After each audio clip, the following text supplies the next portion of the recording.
Class 8 history अध्याय 4 उपनिवेशवाद एवं जनजातीय समाज। पिछले अध्याय में आपने अंग्रेजों की लगान व्यवस्था तथा कृषि के क्षेत्र में आ रहे बदलावों के बारे में जाना। आपने यह भी जाना कि किसानों, जमींदारों व गांवों के अन्य लोगों पर उनका क्या प्रभाव पड़ा। भारत के कई इलाकों में उनकी इन नीतियों के खिलाफ किसानों के संघर्ष की शुरुआत के बारे में आपने जाना। अब इस अध्याय में आप भारत के वनों तथा पहाड़ी क्षेत्रों में रहने वाले जनजातीय समाज के लोगों के जीवन पर अंग्रेजी शासन की नीतियों से पड़ने वाले प्रभावों के बारे में जानेंगे।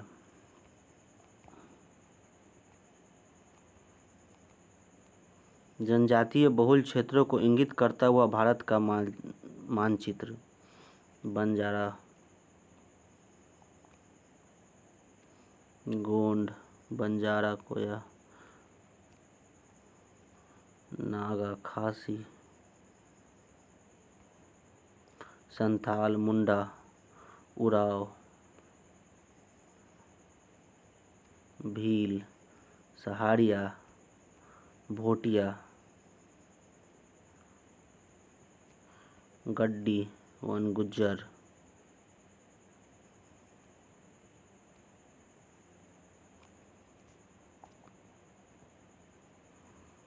जनजातीय समाज का जीवन।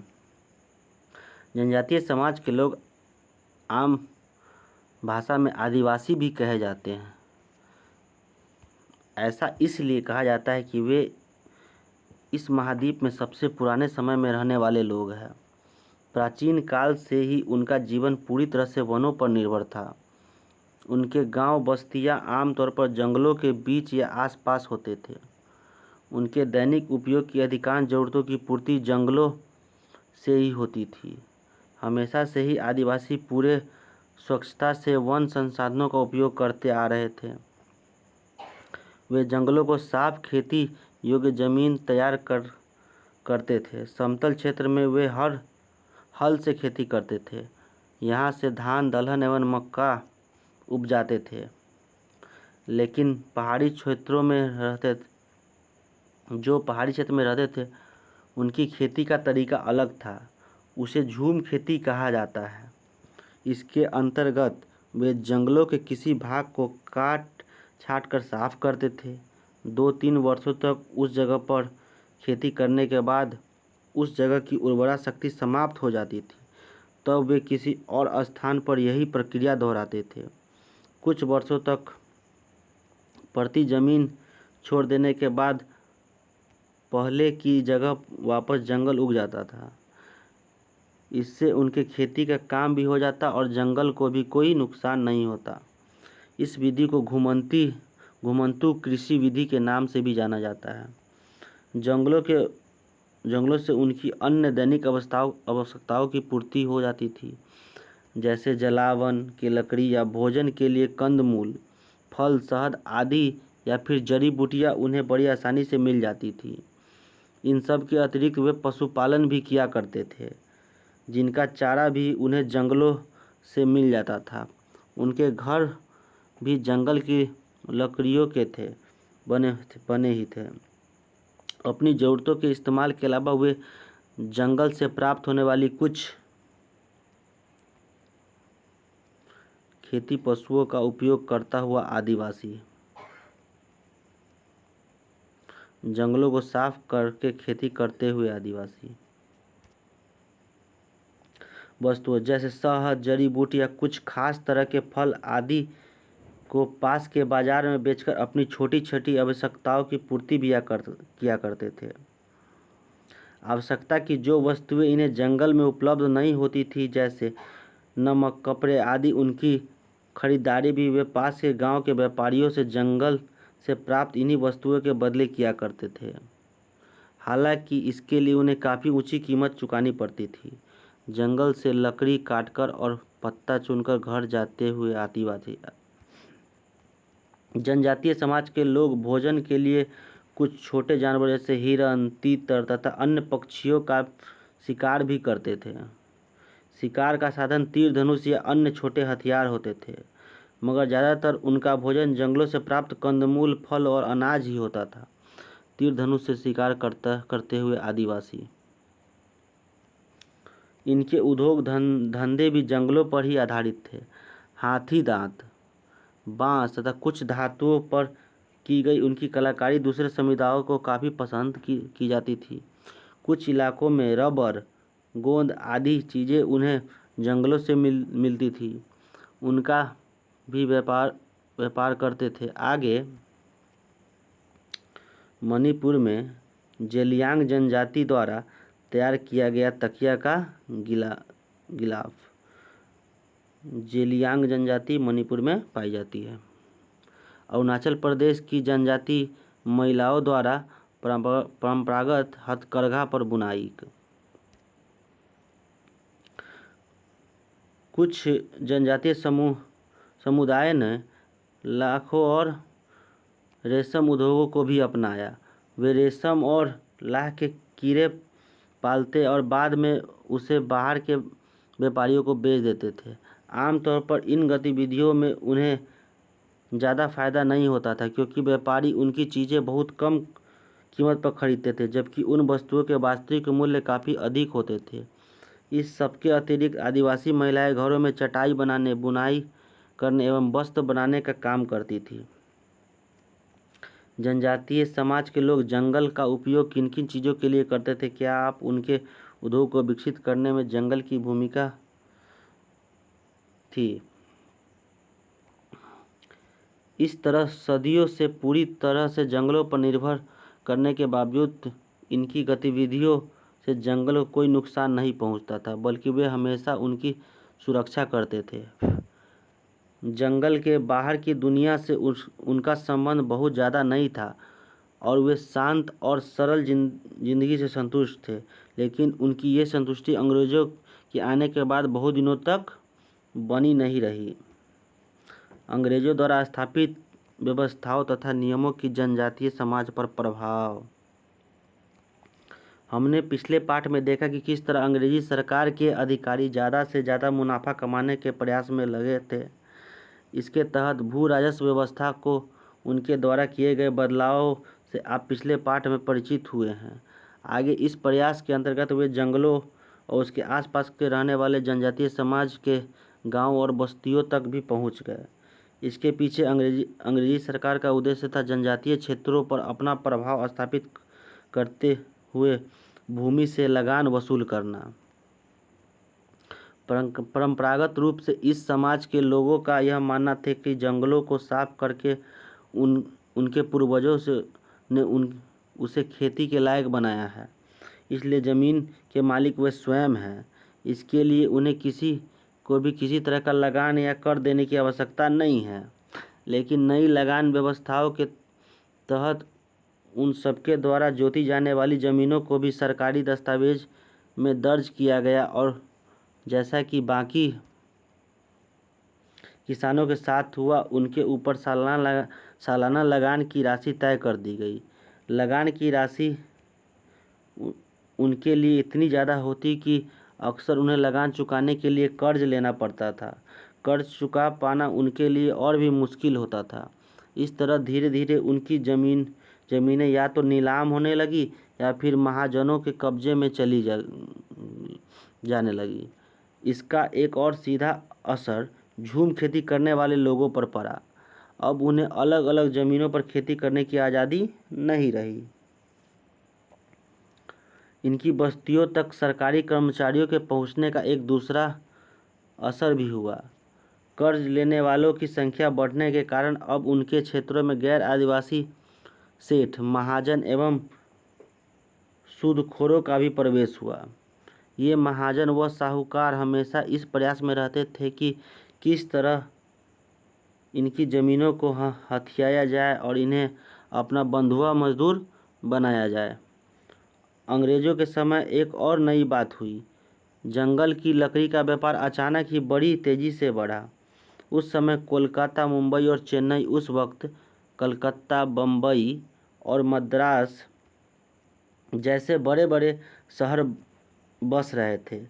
मीलों लंबी रेल लाइनें बिछाई जा रही थी और बड़े बड़े जहाज बनाए जा रहे थे। इन सब के लिए लकड़ियों की ज़रूरत थी।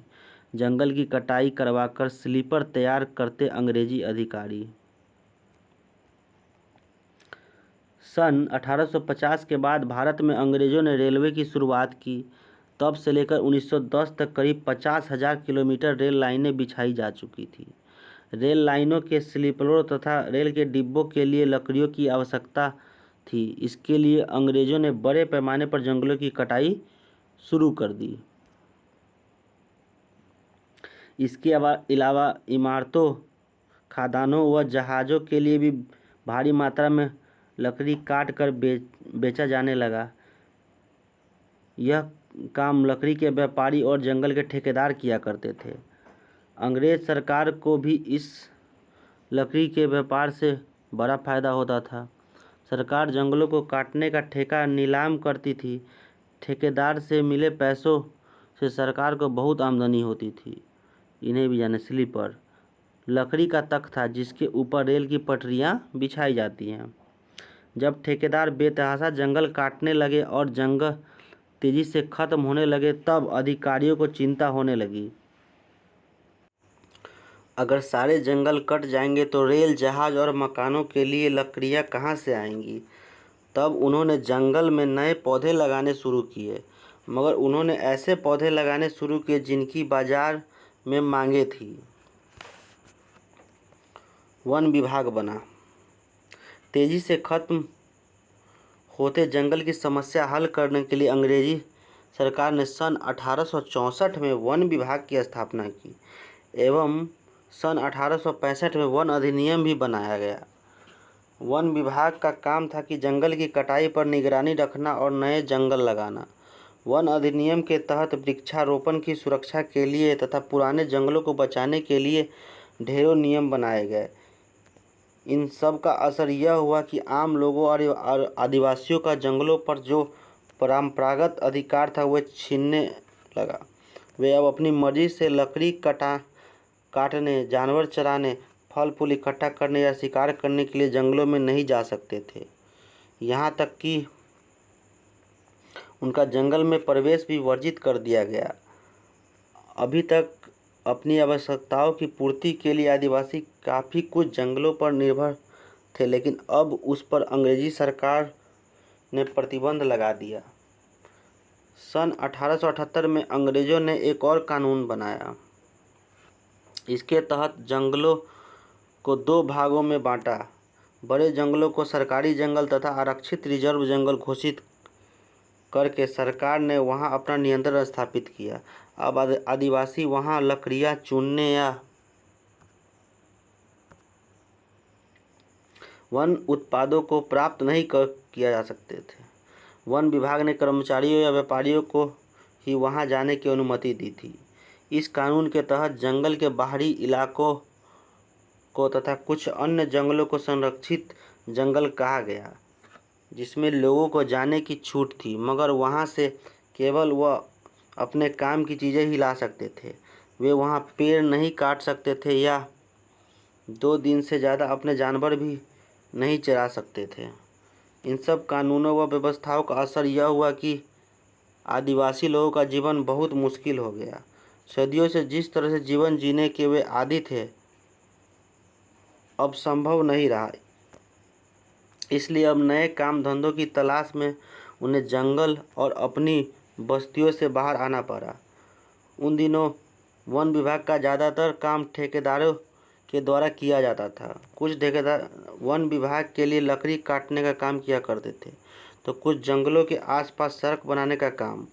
आदिवासी लोगों के पास अब अपना कोई काम धंधा तो था नहीं, तो उन्होंने कुछ इन ठेकेदारों को नौकरियां ही कर ली। यहाँ उन्हें जो मजदूरी मिलती उससे उनका गुजारा हो जाता, मगर अपनी अन्य ज़रूरतों के लिए उन्हें ठेकेदारों और साहूकारों के आगे कर्ज के लिए हाथ फैलाना पड़ता। साहूकारों से लिया गया कर्ज चुका पाना उनके लिए आसान नहीं होता। ये आदिवासी बहुत कम बल्कि नहीं के बराबर पढ़े लिखे होते थे, जिसकी वजह से ये सूद की रकम या महाजन ने उन पर कितने रकम का बोझ डाला है इसे समझ नहीं पाते थे। सूद की रकम नहीं चुका पाने की वजह से उन्हें जमीन के साथ साथ अपने पशुओं और हल फल आदि से भी हाथ धोना पड़ता था। आखिर में कर्ज नहीं चुका पाने की स्थिति में उनके पास साहूकार का बंधुआ मजदूर बनने के अलावा कोई और चारा नहीं होता। बेगारी, बिना वेतन या मजदूरी के काम करना ही बेगारी कहलाता है। बंधुआ मजदूर, कर्ज चुकाने के लिए बिना वेतन के मालिक के ज़मीन पर तब तक काम करते रहना जब तक कि कर्ज की रकम सूद समेत न चुक जाए, बंधुआ मजदूर कहलाते हैं। ठेकेदारों व महाजनों के अत्याचार से बचने के लिए कई इलाकों में आदिवासियों को काम की तलाश में अपने निवास स्थल से दूर की जगहों पर भी जाना पड़ता था। वे असम के बागानों तथा हजारीबाग एवं धनबाद के कोयला खदानों में भी काम करने के लिए जाया करते थे। ऐसी जगहों पर उन्हें ठेकेदारों के मदद से काम पर रखा जाता था। यहाँ भी ये ठेकेदार उन्हें बहुत ही कम मजदूरी देते और अधिक से अधिक मुनाफा अपने पास रख लेते थे। लगान बंदोबस्त एवं जंगल अधिनियम के द्वारा अंग्रेजों ने आदिवासियों के साथ कैसा व्यवहार किया? यदि आप उसमें से एक होते तो आपकी क्या प्रतिक्रिया होती? ठेकेदारों व महाजनों के अतिरिक्त इसी समय उन्हें शिक्षा देने के उद्देश्य से ईसाई मिशनरियों का भी उनके इलाकों में आगमन हुआ। ईसाई मिशनरियों का वास्तविक उद्देश्य जनजातीय क्षेत्रों पर अपना वर्चस्व स्थापित करना तथा उनका धर्म परिवर्तन करना था। उन्होंने आदिवासी के धर्म तथा उनकी संस्कृति की आलोचना करनी शुरू किया और बहुत से आदिवासियों को धर्म परिवर्तन भी कर डाला। ईसाई मिशनरियों ने उन्हें यह प्रलोभन दिया कि वे सेठ, साहूकार एवं महाजनों से उनकी रक्षा करेगी, परंतु वास्तविकता कुछ और ही थी। ये मशीनरियाँ सेठ, साहूकार, जमींदार एवं बिचौलिए के साथ मिलकर आदिवासियों का खूब आर्थिक एवं शारीरिक शोषण करती थी। यही कारण था कि अंग्रेज एवं गैर आदिवासियों के खिलाफ जनजातीय समाज के लोगों ने जगह जगह पर अस्त्र शस्त्र उठा लिए। आदिवासियों की एक खास बात थी कि वे सभी गैर आदिवासी या बाहरी लोगों को अपना दुश्मन या शोषक नहीं मानते थे और उनके विरोधी नहीं थे।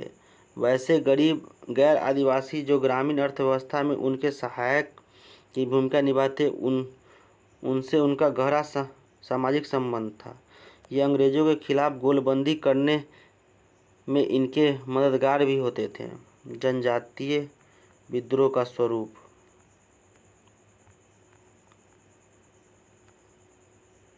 19वीं शताब्दी में भारत के लगभग सभी इलाकों में आदिवासियों ने अंग्रेज एवं उनके सहयोगी गैर आदिवासियों के घुसपैठ एवं शोषण के खिलाफ लड़ाई शुरू कर दी। भारत में सबसे बड़ी संख्या भील जनजाति की है। गुजरात, मध्य प्रदेश, आंध्र प्रदेश, राजस्थान, त्रिपुरा, कर्नाटक आदि राज्यों में इन्होंने महाजनों एवं साहूकारों के शोषण का विरोध करते हुए उनके नियमों को मानना बंद कर दिया। गोंडवाना के गोंड लोगों ने अपनी जमाने की सुरक्षा, अपने उत्पादन के लिए उचित मूल्य के भुगतान, विभिन्न वन संबंधी गतिविधियों से बिचौलिए एवं ठेकेदारों को दूर रखने, साहूकारों द्वारा शोषण को रोकने आदि के लिए विद्रोह आरंभ किया। उड़ीसा में कंध जनजाति का विद्रोह भी जमींदारों एवं साहूकारों के शोषण के विरुद्ध था। कंध जनजाति उड़ीसा। उत्तर पूर्व में विद्रोह का स्वरूप कुछ अलग ही था। यहाँ के बहुसंख्यक आदिवासी अफीम की खेती करते थे। अंग्रेजों ने अफीम की खेती पर बढ़े हुए मुनाफे को देखकर उसे अपने नियंत्रण में लेने का प्रयास किया तथा सरकारी इजाज़त के बिना अफीम की खेती पर रोक लगा दी। लेकिन सबसे अधिक विद्रोह ज्वाला तत्कालीन बिहार के संथाल परगना एवं छोटा नागपुर प्रमंडल में धधक रही थी। यहाँ के आदिवासी सेठ, साहूकार, महाजन एवं गैर आदिवासी बिचौलिए के शोषण के शिकार तो थे ही, साथ ही अंग्रेजों द्वारा उन लोगों को दिए जा रहे के खिलाफ थे। ईसाई मशीनरियों की घुसपैठ भी उनके विरोध का एक बड़ा कारण था। तत्कालीन समाचार पत्र कलकत्ता रिव्यू में अंग्रेज द्वारा संथालों के शोषण पर छपा लेख।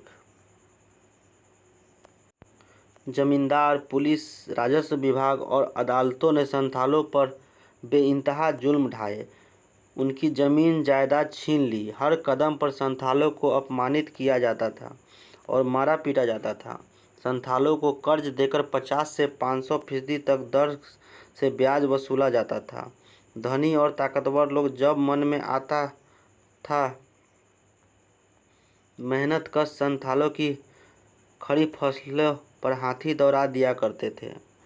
यह अत्याचार आम बात हो गई थी। दीकू और सरकारी कर्मचारी भी संथालों की निगाह में अत्याचारी थे। ये लोग संथालों के से बेगारी कराते थे। दीकू कौन थे? दीकू गैर आदिवासी सेठ एवं महाजन जो अधिक ब्याज पर ऋण देता थे और उनका शोषण करते थे। ये व्यापारी एवं बिचौलिए का काम करते थे।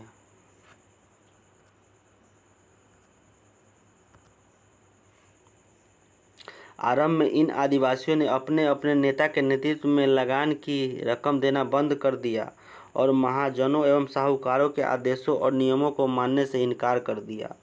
परंतु जब गैर आदिवासियों के पक्ष में अंग्रेजी सरकार अपनी सेना के साथ खड़ी हो गई और जोर जबरदस्ती करने लगी, तब ये आदिवासी अंग्रेजों के खिलाफ अस्त्र शस्त्र लेकर खड़े हो गए। कुछ आदिवासी समूहों ने अपना उद्देश्य अपने इलाकों से अंग्रेजी राज्य को समाप्त करना बना लिया।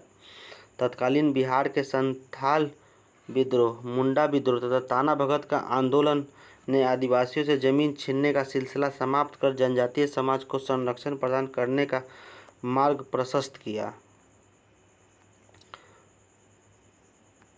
उत्तर पूर्व भारत में भी खसिया, गारो एवं नागा जनजातियों ने अंग्रेजों के खिलाफ विद्रोह किया। ये सभी विद्रोह संगठित विद्रोह थे।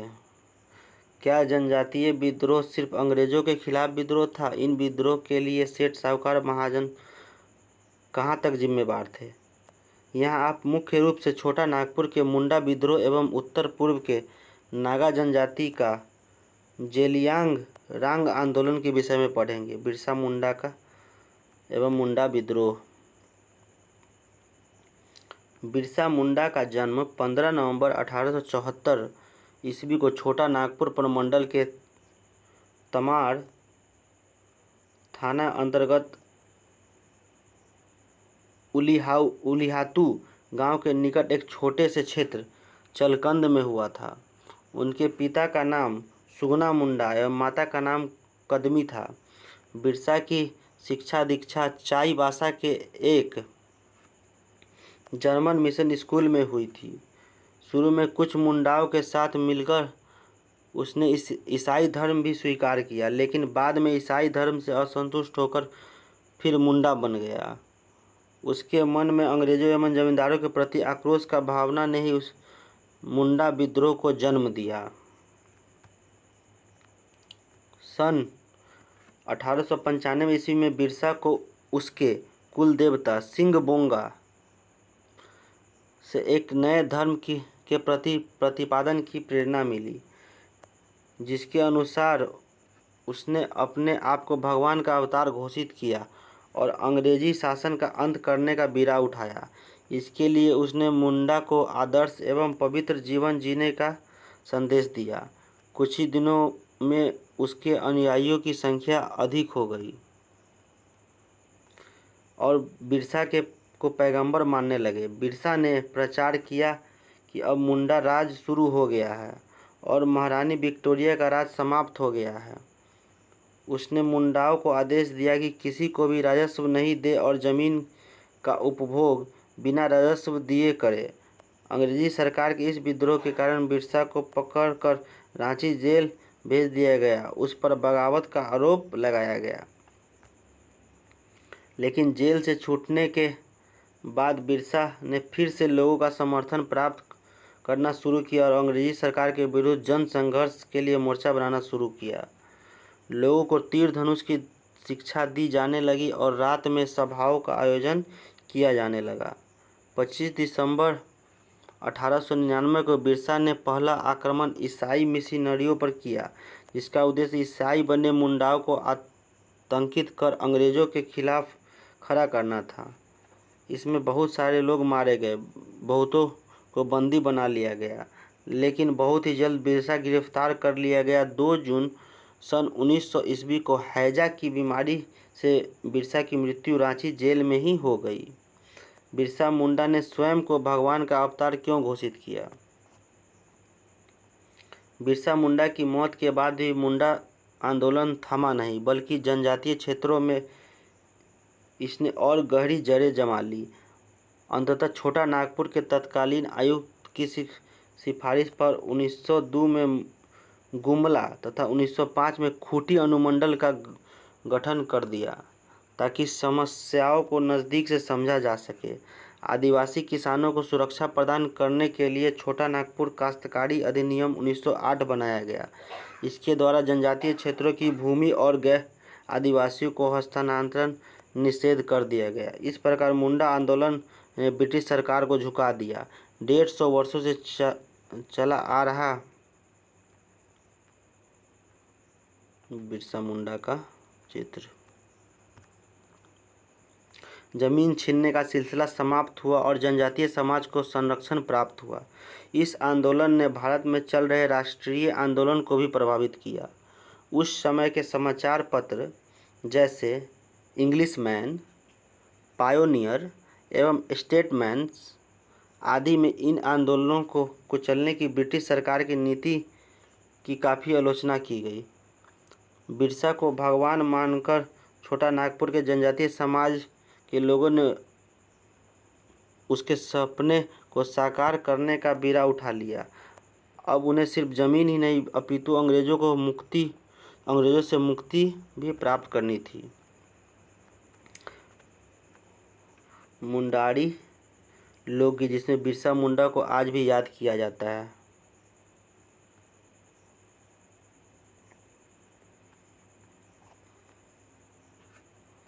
इसका अर्थ: मायोम ताम दो बिरसा बाहो रे को टिका सुंदरी केड, जंग ताम दो बिरसा दिसुम होड़ो को बुलंग केड, अबेना रिका को दो बिरसा दिसुम होजो को ताज केड।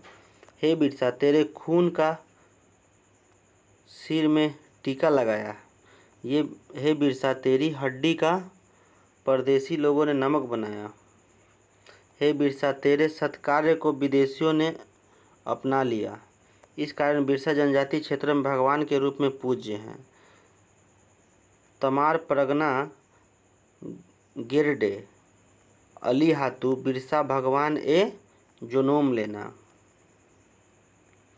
मुरसा विद्रोह के बाद छोटा नागपुर में विद्रोह की आग दबी नहीं।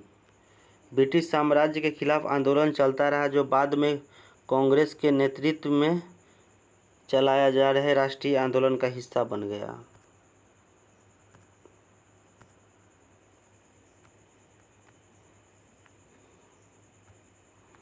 युद्ध करते हुए आदिवासी का चित्र। उत्तर पूर्व भारत में जेलियांगरांग आंदोलन। उत्तर पूर्व भारत में अंग्रेजों के खिलाफ नागा जनजाति ने सबसे प्रबल विद्रोह किया। 19वीं शताब्दी में इस समुदाय के लोगों ने कई बार विद्रोह किया, लेकिन सन 1891 में जब मणिपुर के युवराज टिकेंद्रजीत सिंह को फांसी पर चढ़ाकर अंग्रेजों ने उस पर अपना अधिकार कर लिया, तब नागा जाति का विद्रोह जोर पकड़ा।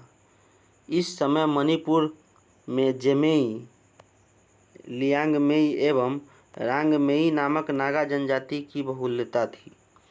राजनैतिक एवं सामाजिक एकता की स्थापना, विदेशी घुसपैठ से सुरक्षा तथा धार्मिक सुधार हेतु जांदो नाग नामक एक रांगमेई जनजाति नेता के नेतृत्व में सन 1920 में जनजातीय लोगों ने विद्रोह का झंडा खड़ा किया। उपरोक्त 3 जनजातियों के नाम पर इस आंदोलन को जेलियांगरांग आंदोलन का नाम दिया गया। जादोनांग ने सर्वप्रथम इन तीनों जनजातियों में एकता स्थापित कर अंग्रेजों एवं गैर आदिवासियों को बाहर खदेड़ने का एक राजनीतिक कार्यक्रम बनाया। खास बात यह थी कि इनका आंदोलन आगे चलकर गांधी जी द्वारा चलाए गए सविनय अवज्ञा आंदोलन के साथ जुड़ गया। जादोनांग ने नागा जनजाति के लिए क्या किया? जादोनांग ने अपनी 13 वर्षीय चचेरी बहन गिड्यालु के साथ मिलकर एक भूमिगत आंदोलन की योजना बनाई और नागा राज्य की स्थापना का प्रयास किया। इसमें जादोनांग को काफ़ी सफलता मिल गई, लेकिन अंग्रेजी सरकार को इसकी भनक मिल गई। अतः एक हत्या के मामले में फंसाकर 29 अगस्त 1929 को अंग्रेजों ने उसे फांसी की सज़ा दे दी। आंदोलन इसके बावजूद भी थमा नहीं, गिड्यालु ने इसे जारी रखा। अंग्रेजों द्वारा सन 1932 में इस आंदोलन को भी दबा दिया गया और गिड्यालु को आजीवन कारावास की सज़ा सुनाई गई। 1947 में आज़ादी मिलने के बाद उसे रिहा किया गया। रानी गिड्यालुओं ने अंग्रेजी सरकार की दमनकारी कानूनों की अवज्ञा का भाव जनजातियों में जगाया। इस तरह वह गांधी जी के सविनय अवज्ञा आंदोलन की मुख्य धारा से अपने आंदोलन को जोड़ने में सफल रही। स्वतंत्रता प्राप्ति के बाद जनजातीय समाज के लोगों के आर्थिक विकास के लिए बहुत सारे नियम बनाए गए। उन्हें राष्ट्र की धारा में जोड़ने के लिए अनेक उपाय किए गए, फिर भी उनमें असंतोष की लहर व्याप्त रही। इसका मुख्य कारण भौगोलिक एवं राजनैतिक था। यद्यपि संविधान में जनजातियों के लिए शैक्षणिक संस्था एवं नौकरी में आरक्षण की व्यवस्था कर दी गई थी, फिर भी उनके असंतोष थमे नहीं। नागा जनजाति किसी भी कीमत पर अपनी सांस्कृतिक पहचान को खोना नहीं चाहती थी। अतः बाध्य होकर 1 दिसंबर 1963 को अलग नागालैंड राज्य की स्थापना की गई। संविधान में उत्तर पूर्व राज्यों के लिए विशेष व्यवस्था की गई, जिसके अनुसार असम, नागालैंड, त्रिपुरा, मणिपुर आदि में आदिवासियों को उनके आंतरिक मामले में स्वायत्तता दी गई। संसद द्वारा स्थापित कानून यहाँ तब तक लागू नहीं होता जब तक कि विधानमंडल की विशेष समिति उसे अनुमोदित न कर दे। संथाल परगना एवं छोटा नागपुर में भी जनजातीय विद्रोह नहीं थमा और वे अलग क्षेत्रीय पहचान के लिए लगातार संघर्ष करते रहे। परिणाम स्वरूप 15 नवंबर 2000 को बिहार का विभाजन करके झारखंड राज्य बना दिया गया। जनजातीय विद्रोह में महिलाओं की भूमिका। उपनिवेशवाद के खिलाफ आदिवासियों के विद्रोह में आदिवासी महिलाओं की भूमिका भी काफ़ी महत्वपूर्ण रही है। ये महिलाएं सैनिक कार्रवाई करने के लिए विद्रोह का नेतृत्व करने तक कार्य में पुरुषों का साथ देती थी। संथाल विद्रोह में राधा और हीरा नाम की महिलाओं ने गरासा, कुल्हाड़ी और लाठी जैसे अस्त्रों का प्रयोग किया तथा जिसके लिए अंग्रेजी सरकार ने उन्हें कैद कर लिया था। सिद्धू की बहन फूलो और झानो ने अंग्रेजी कैंपस में घुसकर 21 सैनिकों को तलवार से मार गिराया। सन 1899 में मुंडा विद्रोह के समय बिरसा मुंडा की महिला साथी साली और चंपी का उदाहरण मिलता है, जिन्होंने सैन्य संगठन कर बिरसा का साथ दिया। बिरसा के दोस्त गया मुंडा की पत्नी मानी बुई, बेटी थिंगी नांगी और लेम्बू तथा उनकी 2 बहुओं ने अंग्रेजों के खिलाफ गरासा, तलवार और लोहे के छड़ का प्रयोग किया। ताना भगत आंदोलन में भी जतारा भगत के बाद लिथो उरांव गांव की जनजाति महिला ने नेतृत्व संभाला। उत्तर पूर्वी क्षेत्र में गिड्यालु इसका अपूर्व उदाहरण है। भारत के अन्य क्षेत्रों में जैसे गोंड जनजाति के क्षेत्र में गोंड महिलाएं राजमोहिनी देवी ने 1940 के दशक में उत्तरार्ध में 1950 के दशक के आरंभ तक आंदोलन का नेतृत्व संभाला। यद्यपि जनजाति क्षेत्रों में शिक्षा का अभाव था, फिर भी गैर आदिवासी एवं अंग्रेजों के शोषण के खिलाफ आदिवासी महिलाओं ने डटकर मुकाबला किया।